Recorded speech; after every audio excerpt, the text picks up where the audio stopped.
Hoy el cucaracho que vive conmigo me dijo que si cuando llegue de chambear la olla no está chillando, la que va a chillar es otra. Y yo le dije, pinche viejo, si la tarjeta declina que el que va a chillar es él, del hambre, porque se va a quedar sin tragar una semana. Este trabajo de 24/7 está acabando conmigo. No es como las novelas que veía en la giga. Mi marido no es William Levy, pero tampoco me tocó cualquier carro. Y hay que consentirlo porque la que se queda sin macho alfa soy yo. Y no lo voy a dejar libre para otra pendeja.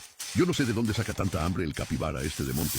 Que si tiene que comer 3 veces al día, dice, y a mí se me siguen quemando las neuronas y estoy pegada todo el día en el tiquitoqui, buscando que pinches hacer de tragar. Porque mi bella suegra me sigue y hay que impresionarla. Si no, ya después el ingrato se anda quejando que no le doy de hartar y solo le hago puro dulce. Ya les digo, mi perras, eso es que pura estrategia no más para que le salga su buena barriga de marrano. Y no lo ande mirando ninguno vieja arrastrada por ahí. No me agradezcan y pónganse pilas. Y claro, síganme para más consejos. Ja, ja, ja, ja.